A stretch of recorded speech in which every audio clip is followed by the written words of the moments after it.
سنو کہانی میں آپ کو خوش آمدید۔ تو چلیے بڑھتے ہیں اپنی آج کی کہانی کی طرف۔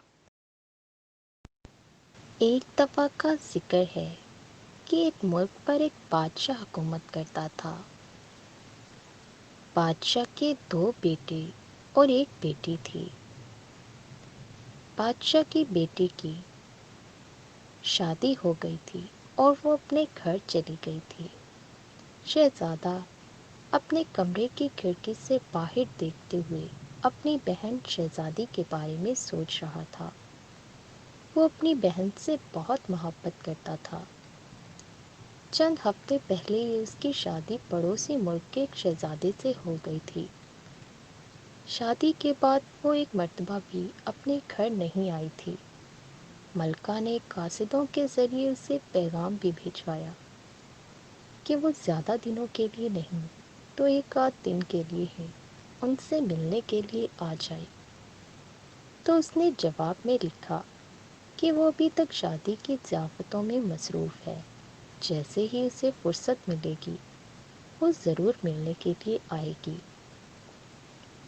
بادشاہ اس طرح کے معاملوں میں دخل اندازی نہیں دیتا تھا، مگر شہزادی کا جواب سن کر اس نے ہنس کر کہا، جو لڑکیاں سسرال میں خوش رہتی ہیں اپنی ماں کے گھر کم ہی آتی ہیں۔ ملکہ آپ بھی تو ایسی ہی تھی، اپنی امی حضور سے ملنے کم ہی جاتی تھی۔ میں تو یہ سوچ کر گھر نہیں جاتی تھی کہ میرے بعد آپ کا خیال کون رکھے گا، ملکہ نے کہا۔ تو بادشاہ ہنس دیا، بس اسی وجہ سے ہماری بیٹی بھی نہیں آ رہی۔ وہ بھی یہی سوچتی ہوگی کہ اگر وہ یہاں آ گئی تو اس کے شوہر کی دیکھ بھال کون کرے گا۔ ملکہ نے کہا، آپ نے ٹھیک کہا ہے۔ شہزادہ اپنی بہن سے بہت محبت کرتا تھا کیونکہ وہ اس سے چھوٹی بھی تھی۔ دونوں بہن بھائیوں میں بہت زیادہ پیار تھا اور سب لوگ ان کی پیار کی مثالیں دیتے تھے۔ شہزادہ کھڑکی میں کھڑا ہوا اپنی بہن کی یادوں میں کھویا ہوا تھا کہ اچانک ملکہ اس کے کمرے میں داخل ہوئی۔ شہزادے نے شاہی انداز میں اپنی والدہ کو سلام کیا اور ملکہ سے بولا، امی جان، آپ نے تکلیف کیوں کی؟ مجھے طلب کر لیا ہوتا، میں خود آپ کے پاس حاضر ہو جاتا۔ تو ملکہ نے کہا، کوئی بات نہیں شہزادے، ہم تو اس لیے آئے تھے کہ ہمیں آپ سے ایک کام پڑ گیا ہے۔ آپ کے ابا حضور شہزادی کے لیے جو تحفے دوسرے ملکوں سے لائے تھے وہ ویسے ہی رکھے ہوئے ہیں۔ ہمارا خیال ہے کہ آپ کا بھی شہزادی کے بغیر دل نہیں لگ رہا۔ اگر آپ اس سے ملنے کے لیے جائیں اور یہ تحفے بھی اپنے ساتھ لے جائیں تو ہمیں یقین ہے کہ تمہارا دل اسے دیکھ کر خوش ہو جائے گا اور تمہاری بہن بھی اچھا محسوس کرے گی۔ شہزادے نے کہا، میں بھی یہی سوچ رہا تھا۔ اگلے روز شہزادہ ملکہ کا دیا ہوا سارا سامان لے کر اپنے محافظ سپاہیوں اور خادموں کے ساتھ سفر پر روانہ ہو گیا۔ 2 دن کے بعد وہ لوگ اپنی منزل مقصود پر پہنچ گئے۔ شہزادی اپنے بھائی کو دیکھ کر بہت خوش ہوئی اور اس کے ساتھ آئے ہوئے تمام لوگوں کی بہت خاطر مدارت کی۔ شہزادے نے اپنی بہن کو بتایا کہ ملکہ اس کو ہر وقت یاد کرتی رہتی ہے، تو شہزادی نے وعدہ کیا کہ وہ جلد ہی اس سے ملنے کے لیے آئے گی۔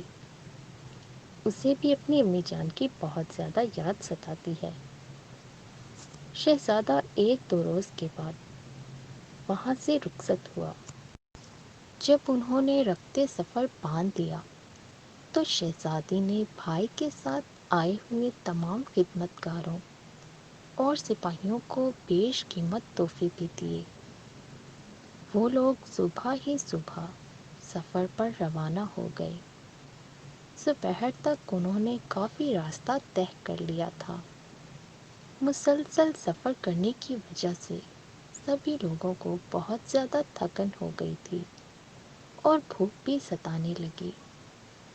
اسی لیے انہوں نے راستے میں ایک جنگل کے قریب پڑاؤ ڈال لیا۔ خادموں نے وہاں خیمے گاڑے اور کھانا پکانے کی تیاری کرنے لگے۔ ارادہ تو تھا کہ رات بھی اسی جگہ پر بسر کی جائے۔ ادھر بہت سے لوگ کاموں میں مصروف ہو گئے۔ دوسری طرف شہزادے کے دل میں خواہش پیدا ہوئی کہ وہ آس پاس کا علاقہ گھوم پھر کر دیکھ لے، پھر نہ جانے کب دوبارہ آنا ہو۔ وہ جنگل بہت خوبصورت تھا۔ وہ اپنے گھوڑے پر سوار ہوا اور ساتھیوں سے بولا کہ وہ آس پاس کا ایک چکر لگا کر آ رہا ہے۔ اس کے سپاہیوں نے بھی ساتھ جانا چاہا، مگر شہزادے نے منع کر دیا اور اکیلا ہی وہاں سے روانہ ہو گیا۔ جنگل بہت سرسبز اور گھنا تھا۔ شہزادہ ایک بہادر لڑکا تھا۔ اس کو خوف نہیں تھا کہ کوئی جنگلی جانور اس پر حملہ کر سکتا ہے۔ اسے معلوم تھا کہ وہ اپنے خنجر اور تلوار سے اس کا مقابلہ کر سکتا ہے۔ شہزادہ اپنی سلطنت میں ہر جگہ گھوم پھر کر وہاں کی خوبصورتی کو دیکھ کر بہت زیادہ خوش ہوتا تھا۔ وہ جنگل کے خوبصورت نظاروں میں اس قدر گم رہا کہ اسے پتہ ہی نہیں چلا کہ وہ کہاں سے کہاں پہنچ گیا۔ اس نے جب واپسی کا سوچا تو وہ راستہ بھول چکا تھا۔ ابھی وہ اسی شش و پنج میں تھا کہ کس راستے پر جائے کہ اچانک اس کے کانوں میں گھوڑوں کی ٹاپوں کی آوازیں آئیں۔ وہ چکنا ہو گیا اور اس نے اپنی تلوار میان سے نکال کر ہاتھ میں پکڑ لی، لیکن اس کی وہ کوشش بھی بے سود ثابت ہوئی۔ بہت سارے ڈاکوؤں نے اچانک اسے چاروں طرف سے گھیر لیا۔ ان کے ہاتھوں میں کمانیں تھیں جن پر تیر چڑھے ہوئے تھے، اور ان کا رخ شہزادے کی جانب تھا۔ سب سے آگے ڈاکوؤں کا سردار تھا۔ اس نے پہلے تو ایک کہکا لگایا اور پھر بولا، شکل سے تو کسی اچھے گھرانے کے لگ رہے ہو، مال تو بہت زیادہ ہوگا، لاؤ نکال دو۔ شہزادے نے بے رخی سے کہا، مال تو بہت ہے، مگر میں ایسے ساتھ لیے نہیں پھرتا۔ ڈاکوؤں کے سردار نے اپنے ساتھیوں سے کہا، اس نوجوان کے کپڑے، تلوار، خنجر اور گھوڑا بہت قیمتی ہے۔ خنجر اور تلوار پر ہیرے جڑے ہوئے ہیں، اور گھوڑا بھی عربی نسل کا لگتا ہے۔ لباس بھی شاہانہ ہے۔ ان سب چیزوں کو لے لو اور شہزادے کو اپنے کپڑے پہنا دو۔ شہزادے نے سوچا، ان ڈاکوؤں کے سامنے مزاحمت کرنا بیکار ہے۔ جان کو خطرے میں ڈالنے کی بجائے ان لوگوں کی باتیں مان لینی چاہیے۔ ڈاکوؤں نے اس سے تمام چیزیں چھین لی۔